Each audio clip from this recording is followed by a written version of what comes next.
part. You can tell he's froze up right now. He's just a time bomb. You know, I got to get that girth tight enough to where it holds the saddle, right?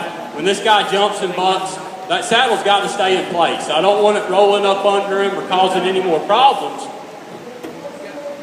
Now see, that's the best reaction we've had so far, okay? You notice why I put this girth on, I didn't just hi-yah, send him off and just wait on him to buck.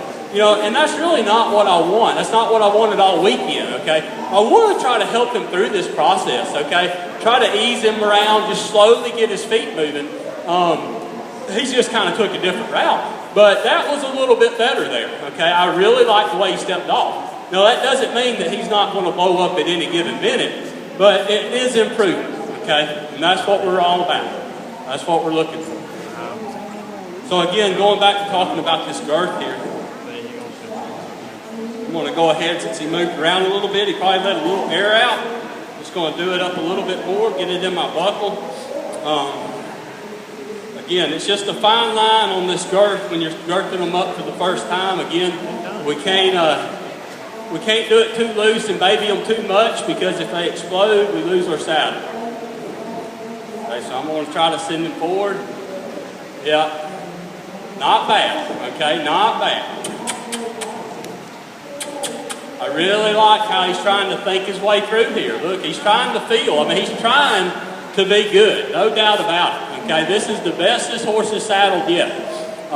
The first day I saddled him, I felt like I ought to get my rodeo card as a bullfighter, okay? Because I just had to get out of the way. I almost climbed up the panels, right? I mean, he just kind of lost his mind and just kind of did some blind bucking around there.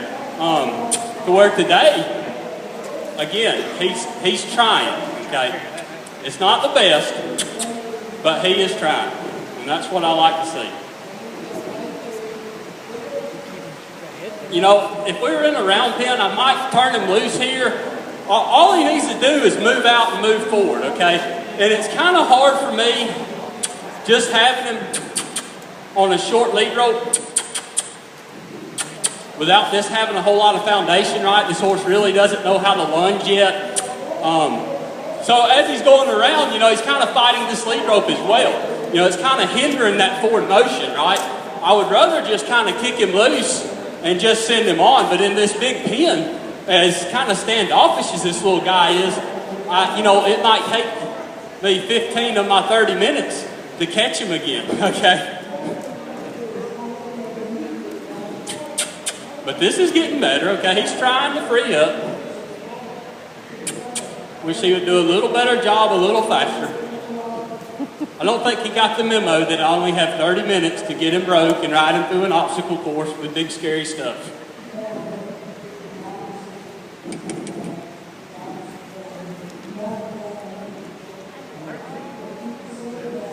What's that?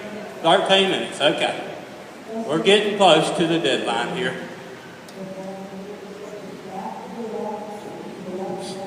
I'm going to go ahead and check my girths again.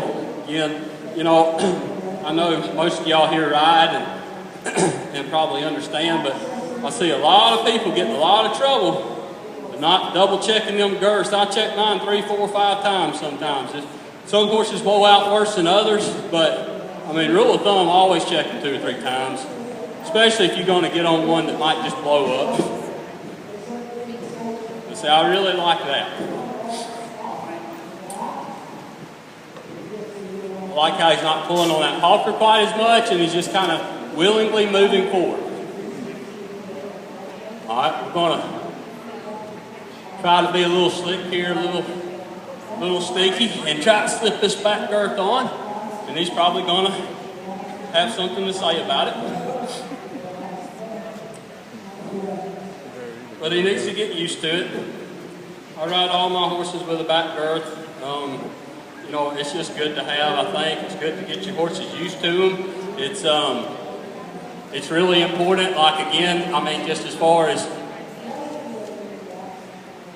horse a little leery about me reaching under.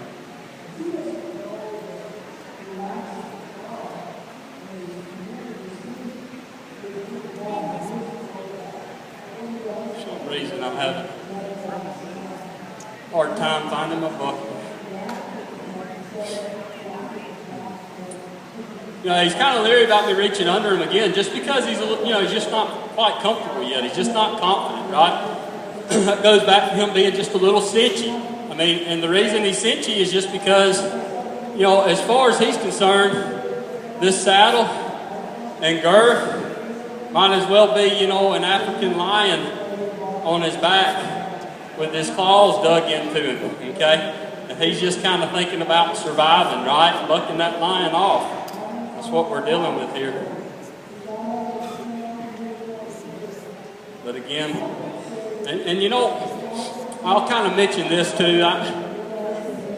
Talking about a back girth, I see people all the time, everybody's got their own opinion, say, I really like that, okay? Not near as worried about that back girth today. Very nice. Everybody's got their own opinion, but I see a lot of people riding around and their back girth's just flopping, okay? There's a foot of slack underneath it. And I just think to myself, what's the point of even having that on there? So, I personally like to put mine up fairly snug. I mean, not tight, but I want it to serve its purpose. I want it to hold the back of that saddle down and in place.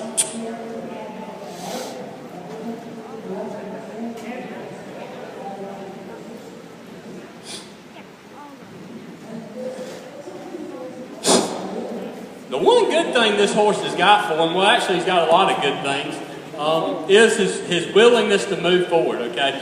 It's kind of surprising that he likes to kind of kick his heels up as much as he does, because usually a horse that likes to move forward will do so, okay? Usually when we run into horses that really want to buck and carry on and be silly, they're usually the more lethargic type horses, okay?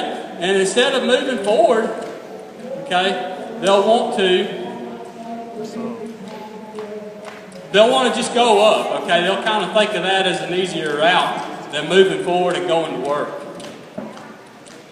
But I do love the way this horse moves forward.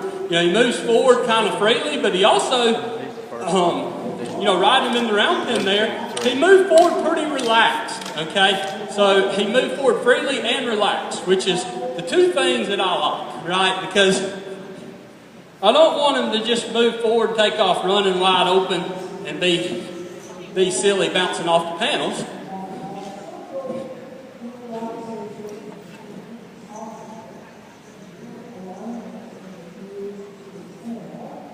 Okay. Obviously, I'd like for him to stand a little bit stiller there, but I'm just going to take what I can get. I just kind of wanted him to see me above his head there. A lot of times these horses will get a little nervous when something gets above them. It's really important that they see it out of both eyes.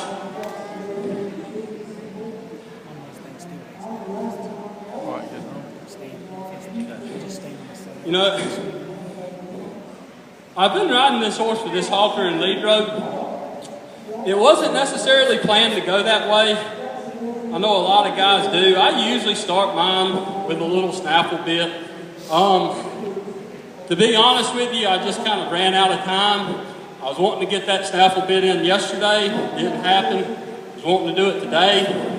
Just couldn't find a good opportunity that I felt like it would really fit in with what I was trying to accomplish. So I just kind of cheated and have left it with the halter and the lead rope. And I guess that's what I'll do tomorrow. But this guy is fairly... Alright, y'all just hold your horses, anything can happen. This guy's fairly soft. Okay, he really is a whole lot more respectful of that halter and lead rope than I thought he would be. We're in a great big old pen now, so if he decides to break bad, which he may, y'all might get to see a show. You notice right now, I'm just kind of letting this horse go where he wants. He doesn't, we did a little steering, okay? We kind of went left and right a little bit earlier today, but not a whole lot, okay? So I don't really want to, I'd really like to see this horse just kind of trot off on his own. I kind of like for him to stay to the left. I usually ride a bucking horse better to the left. Seems like I can hang on better. But I'm just going to let this horse kind of go where he wants. I'd really like